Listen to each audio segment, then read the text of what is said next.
कहते हैं कि शिव जी के आंसू से रुद्राक्ष उत्पन्न हुआ था। राधा जी जब भी रोती है उनके आंसू नहीं आते, क्यों? कभी कभी ही उन्हें युद्ध करनी पड़ी, इसलिए उनके अस्त्र शस्त्र नहीं दिखाते ज्यादा। जब हम दिल से कोई बात बोलते हैं नंदी जी को, और नंदी जी जब शिव जी से कह देते हैं तो शिव जी वो विश पूरी कर देते हैं। नमस्ते, my name is Mrigakshi. Welcome to the show podcast with GK. Welcome GK sir. Thank you. आज मैं जीके सर से वो सारी बातें पूछूंगी जो बच्चों को नहीं पता और मैं आपको बताऊंगी। जब काली माता ने शिवजी जी के ऊपर पैर रखा था तो उन्होंने जीभ भी क्यों बाहर निकाली थी? वो रोई क्यों नहीं? पार्वती क्यों नहीं बनी? जीभ निकाल कर क्या कर रही थी? वो जीभ निकालने के बाद वो पीछे हटी और फिर वो माता बनकर, सती बनकर बैठकर रोने लगी। ऐसा क्यों? सती नहीं बनी थी? पार्वती जी बनी थी। अच्छा, तो उन्होंने जीभ क्यों बाहर निकाली? जीभ इसलिए बाहर निकाली कि उस समय उनसे गलती हो गई थी। तो उसमें जीभ निकालने की क्या? जीभ निकाली नहीं जाती है, वो तो भाव प्रकट होता है। काली माँ उस समय इतनी उग्र थी, राक्षसों का, दानवों का संहार कर रही थी। उस समय उनको कुछ नहीं सूझ रहा था, उनको कोई भी नहीं रोक पा रहा था। तो शंकर जी ने सोचा कि अब काली माता को कैसे रोकें, उनको तो कोई शक्ति नहीं रोक सकती। तो शंकर जी जाके काली माता के रास्ते में उन्हीं के सामने जाके लेट गए। तो काली माता तांडव करते हुए, सबका वध करते हुए, काली माता का पांव शिव जी पे पड़ गया। जब काली माता का पांव शिव जी पे पड़ गया तो काली माता को एहसास हुआ कि उनसे गलती हो गई। तब उन्होंने ऐसे करके जीभ निकाला, हाँ, जैसे हम लोग कहते हैं ना, गलती हो गई। वैसे ही काली माता ने फिर जीभ निकाला कि ओहो, कौन सा पाप हो गया मुझसे, मैंने शिव पे पैर रख दिया। तो ये उस समय उनको आभास हुआ, इसलिए काली माता ने जीभ निकाली थी। और हम जो रुद्राक्ष पहनते हैं वो क्यों पहनते हैं? शिवजी जी को प्रसन्न करने के लिए या फिर किस लिए? रुद्राक्ष एक पेड़ का फल होता है जिसको रुद्र का अक्ष कहते हैं। मतलब रुद्र मतलब शिव जी का रूप, अक्ष मतलब उनके अश्रु, आंसू। तो कहते हैं कि शिव जी के आंसू से रुद्राक्ष उत्पन्न हुआ था। तो वो शिव जी का प्रिय है, शिव जी का अपना है। तो मनुष्य रुद्राक्ष को इसलिए पहनते हैं कि वो उसे शिव जी का प्रसाद समझते हैं। और रुद्राक्ष के अंदर ऐसी मेडिसिनल प्रॉपर्टी है, रुद्राक्ष की जो प्रॉपर्टी है वो प्रॉपर्टी हेल्थ के लिए भी हमारे लिए बहुत अच्छी होती है। जब हम उसे गले में धारण करके रखते हैं तो हमारा ब्लड प्रेशर, हमारा हार्ट बीट सब अच्छा हो रहा होता है। और दिवाली पर हम सबसे पहले सारे भगवान की पूजा करते हैं, लेकिन बाद में सिर्फ दो ही भगवान जी की पूजा क्यों करते हैं, लक्ष्मी जी और गणेश? दिवाली जिस समय होती है ना, दिवाली कब होती है? अक्टूबर लास्ट में या नवंबर के शुरू में। तो दिवाली जिस टाइम पर होती है, दिवाली होती क्यों है आपको पता है? दिवाली इसलिए होती है, लोग खुशियां मनाते हैं कि वहाँ से नए साल का, नई फसल का शुरुआत होता है, नई ऊर्जाओं का शुरुआत होता है। बरसात खत्म हो चुकी होती है, नए प्रकृति में नया सृजन शुरू होता है, फसल नए लगते हैं। और उसमें उसकी जो तिथि होती है, जो जो उसका डेट होता है ना, तिथि, जो पौराणिक तिथि होती है, उस तिथि के अनुसार से भी शुभ दिन शुरू हो जाते हैं। तो हम सब लोग खुशियां मनाते हैं, लाइट्स जलाते हैं, दीपक जलाते हैं, पटाखे फोड़ते हैं, ठीक है। तो वो खुशी का समर्पण भाव हम लक्ष्मी और गणेश जी को देते हैं।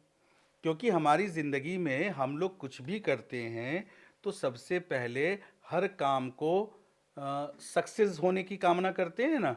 तो सक्सेस कौन करता है हमारे काम को? गणेश गणेश जी करते हैं, क्योंकि गणेश जी शुभता के देवता हैं, है ना। तो हम गणेश जी की पूजा इसलिए करते हैं। लक्ष्मी जी की पूजा क्यों करते हैं? क्योंकि वहाँ से हम लक्ष्मी जी की पूजा करके सबको धन्यवाद करते हैं जो नए फसल उगते हैं, जो नए धान उगते हैं, है ना, नए अनाज जो उगते हैं, जो सौरमंडल में नई ऊर्जाएं आती हैं, जो नया मौसम आता है, हम उन सब का स्वागत करते हैं। तो उन्हें हम संपन्नता समझते हैं, समृद्धि समझते हैं। तो संपन्नता और समृद्धि की देवी कौन है? लक्ष्मी। लक्ष्मी जी हैं। तो इसलिए हम लक्ष्मी जी को और गणेश जी को उस तिथि पे पूजा करते हैं। ये वही दिन भी था जिस दिन को भगवान श्री रामचंद्र जी रावण का वध करके अपने घर अयोध्या लौटे थे। तो सारे लोग खुशी में दीपक जलाते हैं। तो किसी के भी घर के पापा, किसी के भी घर का मेन आदमी जब घर लौटता है तो सबको खुशी होती है ना, होती है ना खुशी। तो वो शुभता का दिन होता है, संपन्नता का दिन होता है। इसलिए लक्ष्मी और गणेश जी की पूजा की जाती है उस दिन। गणेश जी के पास शस्त्र तो होते हैं, लेकिन वो दिखाए क्यों नहीं जाते हैं? मतलब मूर्ति में भी नहीं दिखाए जाते हैं। गणेश जी के पास शस्त्र तो होते हैं। आपको पता है कौन कौन से शस्त्र होते हैं? मैंने गणेश जी देखा के है, पास लेकिन पता अंकुश नहीं। होता है, गणेश जी के पास गदा होता है।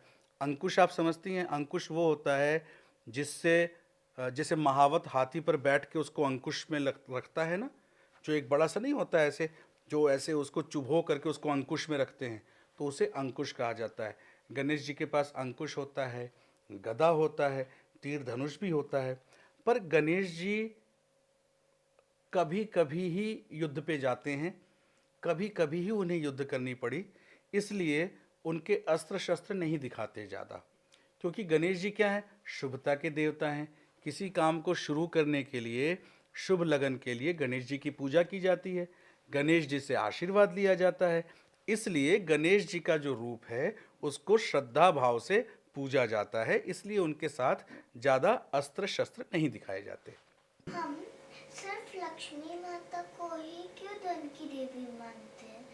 हम दूसरे कोई माता को क्यों नहीं? और दूसरी भी माता हमें धन दे सकती हैं, सिर्फ लक्ष्मी जी क्यों?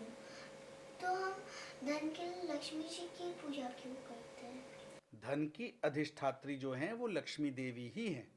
और लक्ष्मी या धन तो हमें कोई भी देवी दे सकती हैं, क्योंकि अगर देखा जाए मूलतः तो ये सारी देवियां तो एक ही हैं।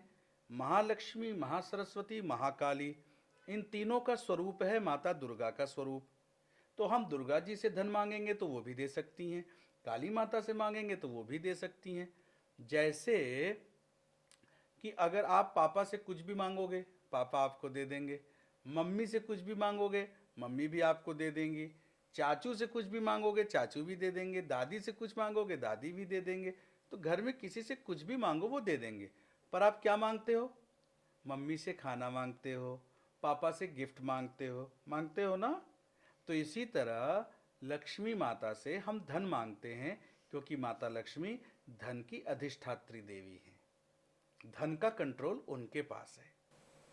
क्यों धन का कंट्रोल उनके पास ही क्यों है? किसी को तो देना था ना, किसी को देना था, तो माता लक्ष्मी को दिया गया धन का कंट्रोल। क्योंकि माता लक्ष्मी विष्णु की पत्नी है और विष्णु जी समाज और सृष्टि का पालन करते हैं। तो समाज और सृष्टि के पालन में धन की आवश्यकता पड़ती है ना। जैसे आपके पापा पूरा घर चलाते हैं, तो घर चलाते हैं तो घर में खर्च लगता है ना। तो घर का खर्च कौन देता है? मम्मा देती हैं। पापा कमा के रखते हैं, मम्मा फिर देती हैं। इसी प्रकार से विष्णु जी पूरी सृष्टि का संचालन करते हैं, तो उसमें धन की आवश्यकता पड़ती है जो लक्ष्मी जी प्रदान करती हैं। शिवजी जी और पार्वती जी और ब्रह्मा जी और सरस्वती जी, ये सब लोग आए विष्णु जी के पास। उन्होंने बोला कि एक दानव आ गया है जो बिल्कुल भी मान नहीं रहा है, और उसने त्रिशूल को भी मना कर दिया। आप ही बताओ अब क्या करें? तो विष्णु जी ने उसको मार दिया, लेकिन फिर उसका भाई भी आ गया। फिर वापस से वो लोग आए, और फिर विष्णु जी ने कहा कि वो आपकी जिम्मेदारी है, आपको पता होगा कैसे करना। मैं बार बार थोड़ी ना आऊँगा सबकी मदद करने। तो ये आपको खुद से करना पड़ेगा। अपनी जीत पानी है तो खुद से करना पड़ेगा। तो वो लोग गए, लेकिन फिर भी कुछ नहीं हुआ। तो विष्णु जी ने फर्स्ट टाइम ऐसा क्यों नहीं कहा? पहले तो विष्णु जी ने उनकी मदद की कि चलो भाई पहली बार कोई परेशानी में आया, इसकी मदद कर दो। पर जब ये लोग दोबारा गए मदद मांगने, तो विष्णु जी को लगा होगा कि अगर मैं बार बार इनकी मदद करूंगा तो ये लोग अपनी लड़ाई खुद से लड़ेंगे नहीं। इसीलिए उन्होंने दोबारा मना कर दिया कि तुम्हारी लड़ाई है, तुम्हें जीत हासिल करनी है तो खुद लड़ो, अपना संघर्ष खुद करो और जीतो। हर बार मैं थोड़ी आऊँगा बचाने। जैसे आप छोटे हो तो अभी आपको पापा और मम्मा हेल्प करेंगे हर काम में, पर जब आप बड़े होगे तो पापा मम्मा कहेंगे कि ये आपकी लड़ाई है, खुद लड़िए। पापा और मम्मा आपको इतना ताकतवर कर देंगे, इतना आपको तैयार कर देंगे कि आपको अपनी लड़ाई खुद लड़नी होगी। हम सिर्फ और सिर्फ नंदी जी के कान में विश क्यों मांगते हैं? और अगर मानते भी है तो वो पूरी क्यों नहीं होती? विश तो पूरी होती है। पहले आपको ये बताता हूँ कि नंदी जी के कान में क्यों मांगते हैं। नंदी जी के कान में हम तब मांगते हैं जब हमको शिव जी से कुछ लेना होता है। तो शिव जी के सबसे खास कौन है? नंदी जी रहते हैं शिव जी के साथ। तो हम नंदी जी को मैसेंजर की तरह उनके कान में अपनी विश कहते हैं कि शिव जी को बोल दो मेरी ये विश पूरी हो जाए। तो जब हम दिल से कोई बात बोलते हैं नंदी जी को, और नंदी जी जब शिव जी से कह देते हैं तो शिव जी वो विश पूरी कर देते हैं। अब नंदी जी कभी बिजी हो जाते हैं, भूल गए आपका विश शिव जी को बताना, तो शिव जी आपका विश पूरा नहीं कर पाए। कोई बात नहीं, नेक्स्ट टाइम जब आप जाना तो नंदी जी के कान में अच्छे से अपना विश कह देना, वो शिव जी को बता देंगे, शिव जी आपका विश पूरा कर देंगे। राधा जी जब भी रोती है, मैंने देखा है मूर्तिज में भी और ऐसे सीरियल्स में भी, जब भी रोती है उनके आंसू नहीं आते, क्यों? आंसू इसलिए नहीं आते हैं कि जो मनुष्य लोग आंसू से रोते हैं, मनुष्य लोग आहत होते हैं। आहत होते हैं मतलब इंग्लिश में कहते हैं ना हर्ट होना, तो हम हर्ट होते हैं, हम किसी से दुखी होते हैं। तो जब हम दुखी होते हैं तो हमारा मन अंदर से ब्रेन को बोलता है कि हम बहुत दुखी हैं, तो फिर वहाँ से हमारे आंसू निकलते हैं बाहर। पर राधा जी कभी भी कृष्ण जी से दुखी नहीं होती थी। नहीं, वो दूसरी बात से दुखी थी। किस बात से? कि उनके पिता ने कृष्ण जी से शादी ना करवा के उनके भाई से करवा दी। उसके बाद भी उनको दुख नहीं था, वो अंदर से आहत नहीं थी, हर्ट नहीं थी, इसीलिए उनके आंसू नहीं आते। थी वो थी, उनको थोड़ी देर के लिए दुख था। पर राधा जी साक्षात देवी स्वरूप हैं, तो राधा जी को सब कुछ पता था कि आगे भविष्य में क्या होगा, ऐसा हुआ है तो क्यों हुआ है। और उनको ये भी पता था कि राधा जी को कृष्ण से कोई अलग नहीं कर सकता, इसीलिए वो निश्चिंत थी, इसीलिए वो कभी आहत होकर के नहीं रोई। नहीं, वो रोई है आहत होके। एक दिन उनको सपना आया था कि कृष्ण और पूरा पूरा गोकुल जल गया है, और वो सपना सच्ची में उनका एक सेवकदार आया और बोला पूरा गोकुल, आज की नई समाचार, पूरा गोकुल भस्म हो गया और साथ ही में उनके लोग भी पूरे भस्म हो गए। तो तब तो उनको हर्ट हुआ था, लेकिन तब भी उनको आंसू क्यों नहीं आए? क्योंकि उनको हमारे और आपकी तरह आम मनुष्यों की तरह दुख नहीं होता। उन्हें ये पता होता है कि सृष्टि ऐसे ही चलती है, सृष्टि में दुख सुख होता है, अच्छा बुरा होता है, तो उससे दुखी नहीं होते। संत महात्मा भी यही कहते हैं कि सृष्टि में किसी चीज़ से मोह मत करो, जिसको मोह होता है उसको दुख होता है। राधा जी को मोह नहीं था, और राधा जी तो वैसे ही अपने आप में कृष्ण जी की आधा अंग थी। राधा जी तो स्वयं में कृष्ण का ही भाग थी ना, तो इसलिए वो कभी इंसानों की तरह, मनुष्यों की तरह आहत नहीं होती थी। और जब कभी भी राधा जी आहत होकर के रोती थी तो उनके एक आंख से आंसू निकलता था राधा जी के, और एक आंख से आंसू निकलता था कृष्ण जी के। जैसे शिव पार्वती भी अगर कभी दुखी होते थे तो शिव जी के एक आंख से पानी निकलता था, पार्वती माता के एक आंख से पानी निकलता था, मतलब आंसू निकलते थे। जब भी मैंने देखा है कि महाविद्याओं के मंदिर में भैरव जी उनके मंदिर के बाहर रहते क्यों हैं? हर मंदिर में, आई मीन हर 10 विद्यालय मंदिर में। आप 10 महाविद्या जानती हैं? बताइए कौन कौन सी हैं 10 महाविद्या? काली माता, तारा माता, बगलामुखी माता, छिन्नमस्ता माता, कालिका माता, कमला काली, कमला काली मातंगी माता। मातंगी मातंगी किस माता, कलर की होती हैं?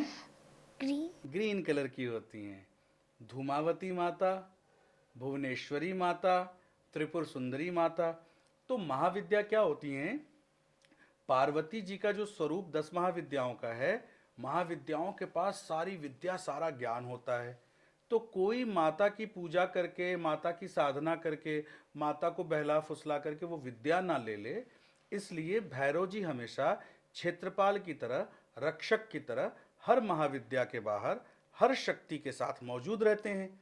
इसीलिए महाविद्याओं की पूजा और साधना में सबसे पहले भैरव जी की साधना की जाती है, उनसे अनुमति मांगी जाती है, फिर उसके बाद माता का ध्यान किया जाता है। कुछ लोग ऐसे भी होते हैं भैरव जी को अच्छे से बहलाकर माता से ज्ञान ले ले, ये भी तो हो सकता है।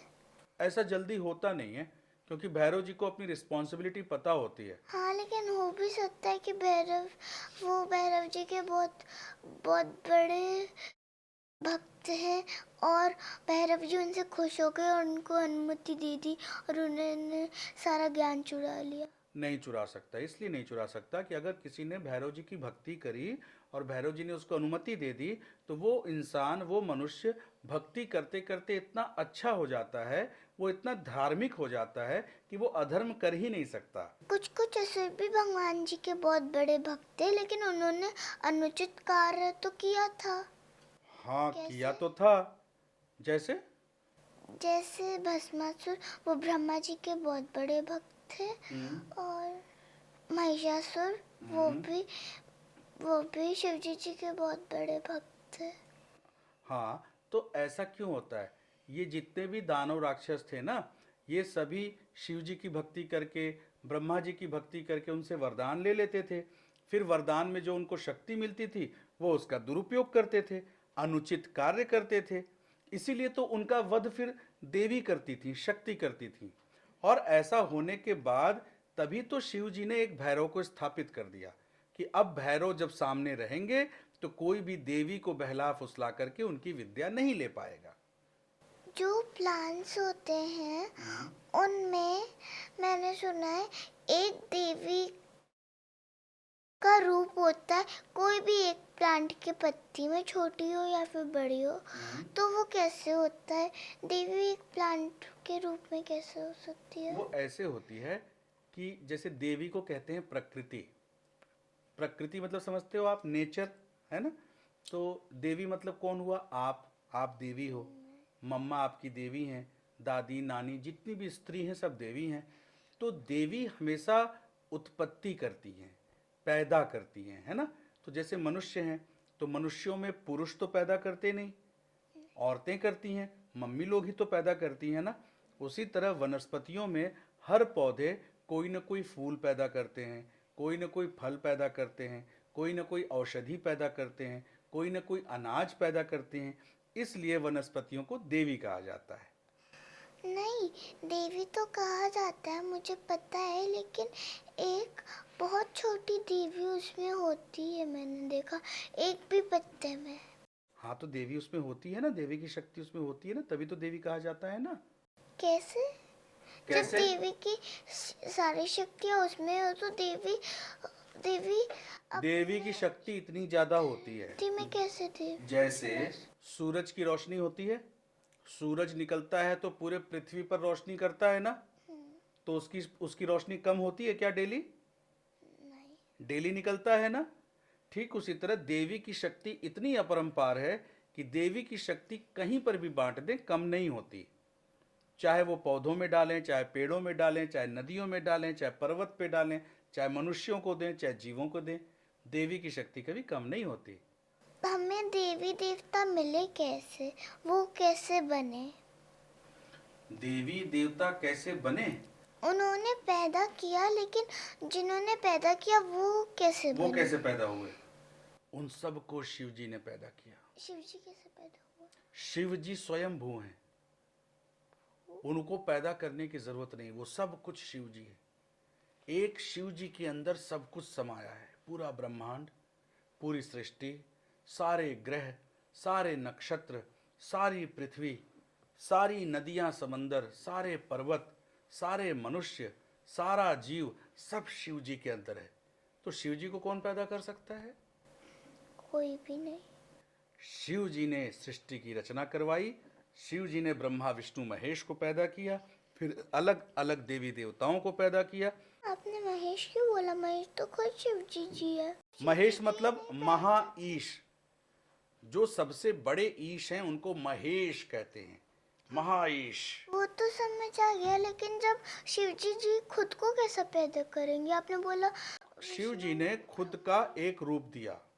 जैसे आटा घर में बनाते हैं ना, तो आटा की अलग अलग लोई निकालते हैं, फिर रोटियां बनाते हैं ना, होता तो सारा एक ही आटा है। ठीक उसी तरह शिव जी अपने 3 भाग किए।